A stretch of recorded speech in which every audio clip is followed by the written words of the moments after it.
Delighted to welcome in our friend Dianna Russini, senior NFL insider over at The Athletic. And Dianna, let's start there with Jaire Alexander. How much of a surprise was this to Philadelphia?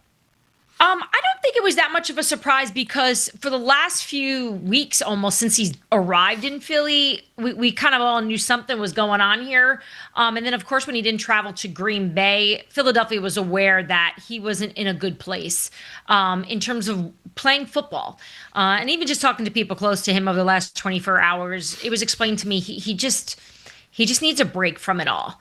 Now, in terms of his play, someone in Philly told me that last week, during one of their practices, he was the best corner on the field. So I don't think this was a matter of a significant injury or he lost, his special sauce, let's say. He's only 28 years old, he still has a lot left in him. And look, this is all headed towards retirement from what I understand. But I've covered Jaire for years. He's got a big personality and he ebbs and flows and can be very up and down. So it also wouldn't surprise me if he takes a little time and then decides, I love football and I still want to be doing this. So we can't write him off in Philly just yet. But for now, he's not technically on the Philadelphia Eagles roster. Well, let's hope, even besides football, that he gets himself in a place that he's comfortable with. That's the most important thing. Now going to the Giants, two-parter here, Dianna, and they're both, are you surprised? Are you surprised Daboll got fired when he did? And are you surprised Jameis Winston was named the starter? Yes. So I'm surprised that Brian Daboll was fired in season.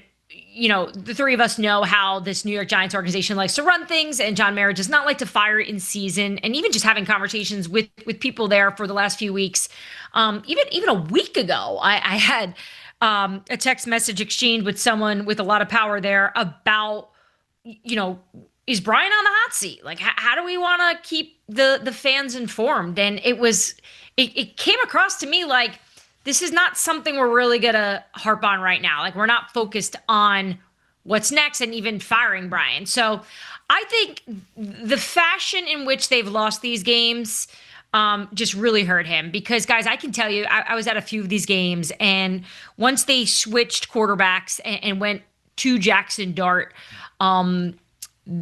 I started to think that maybe Brian Daboll would get a longer leash because those two have such a great relationship. And we did see some really good things. Granted, I know we could probably do a whole segment about how the type of quarterback play he was doing could be dangerous, right? He was running around a lot. But Brian was able to, I do think, tap into some of the magic that Jaxson Dart has. And I do think there's going to be some reflection from this organization as a whole. Did they make the same mistake the New England Patriots made last year? Remember when they started Jacoby Brissett? And they didn't roll out Drake May because it was like, hey, we just want to give this guy some time. And then Drake goes out there and he's like, fantastic. So why didn't you play? Look at Drake May now. So it's like, would this season have gone a little differently if Jaxson Dart started week one? And guys, I even wrote about it in my column over the summer. They were ready to play him. Like, he was passing all the tests in terms of playing the position as a rookie, which is so impressive, especially Brian Daboll, who's a hard coach when it comes to understanding and knowing the offense that he is expecting. But they chose to go with Russell Wilson. And obviously now Russell Wilson is on the bench, Jameis Winston. I think this team just needs a change. I think the fashion in which they've lost, and of course the change with Brian Daboll, I think Kafka feels really confident and comfortable that Jameis can give this team a spark. We all know Jameis can come in and give you a spark. How long it burns remains to be seen, but damn it if he can't provide a spark anywhere he goes. Speaking of someone who might need a change, Dianna, A.J. Brown decided to go stream and vent his frustrations with, and I want to get this right, Janky Rondo on Twitch, talking about his situation with the Eagles, where he said, quote, "It's a bleep show. How you been? I'm struggling." So how, in your estimation or indications you've gotten, how dire is it right now behind the scenes for him in this Eagles offense? Really quick, as my friend, I want to just quickly address this. What is Twitch? Is it a video game that's recorded? So Twitch is a platform where you can broadcast, yourself playing video games. You can do, honestly, a show like this on there. So it's kind of like a YouTube platform for live streaming.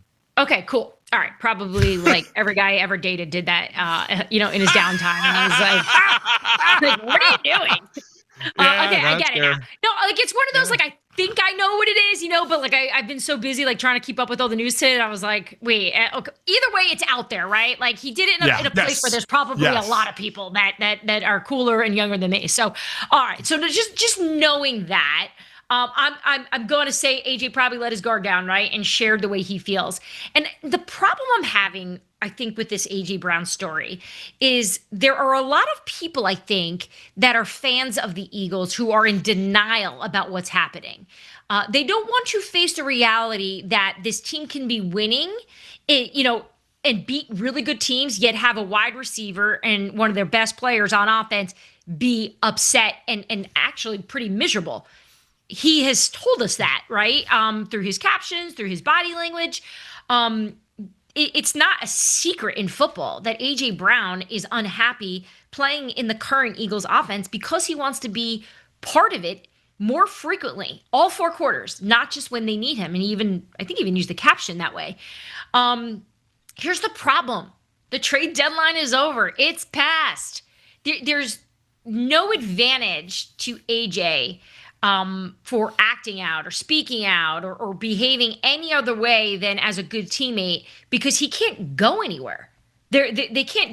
The time has passed, and I wonder, looking back on it, if he is this unhappy, and he was, maybe he should have spoke up.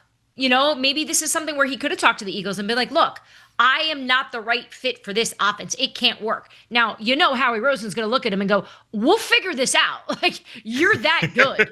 And you also cost us a lot of money." So, look, this is going to be a situation to watch. Now, that being said, it is mid-November. This is an organization that doesn't really care that much about October and November. They are so focused on what this team is going to look like and be late December, early January. So much can change between now and then in terms of what this offense can turn into, and AJ could possibly get fed the ball more.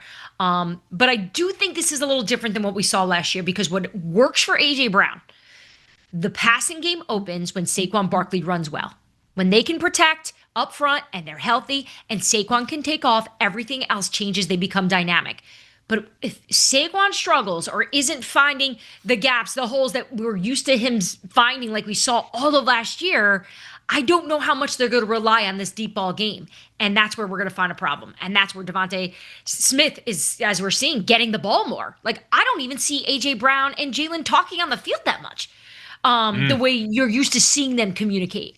So, look, I'm curious, actually. I'm like, excited to see how Nick Sirianni is going to manage this, because I don't think it's going to be an easy one.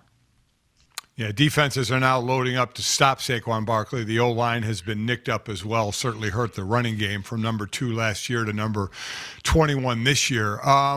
They're one of the best teams in the NFL. Another team that's one of the best in the NFL, the Denver Broncos. Yet, is Bo Nix not improving from year 1 to year 2 like Sean Payton would like? I know. You look at the second-year quarterbacks right now and how they've progressed around the league. Look at Caleb right now. I mean, he's like this clutch quarterback. He's done a better job of sitting in the pocket. And obviously the off-script play is fantastic, because that's what he has had naturally. And that's really why they drafted him initially coming out of college. We've seen that from him. But Ben Johnson's tapped into that. Drake May's obviously getting fantastic teaching from Josh McDaniels, and we've seen growth and confidence and swag, and just he's doing things that he's ahead of schedule. New England in general is ahead of schedule. But Bo, who I thought was making a really good case last year, for Rookie of the Year, based on some of the things he was doing, I thought he would be further along at this point in the season. This isn't me like counting him out. It's just, I don't understand why he is taking a siesta for 3 quarters and then just decides to wake up in the 4th quarter, and he's incredible. And he's helping win games. And if you compare his stats from the first 3 quarters of a game to the 4th, it's almost unbelievable at this point. So in terms of his progress, I know Sean Payton wants him to be better. There's no doubt. I just think these two need to find a way to get there, because they are not going to go far in the playoffs if he doesn't play better. Because the way and the fashion in which they're winning don't you feel like they're squeezing by every game? It's the other opponent's mistake. It's always a one-score game that they're coming out as winners, but it's too tight there. And now they've got the biggest test. Like, to me, this is huge against the Kansas City Chiefs. I spent tons of time with the Broncos during training camp, and they were still talking about how they could have beat the Chiefs last year. Like, this is a game that they definitely are obsessed with. The same team that puts Lombardi trophies on the back of their PowerPoint presentations during team meetings because they're so focused on trying to win a Super Bowl. Like, that's how locked in these guys are, that I think this is going to tell us who the Denver Broncos are. And if there's any game for Bo Nix to break out and put behind him some of these duds, it's against Steve Spagnuolo's defense.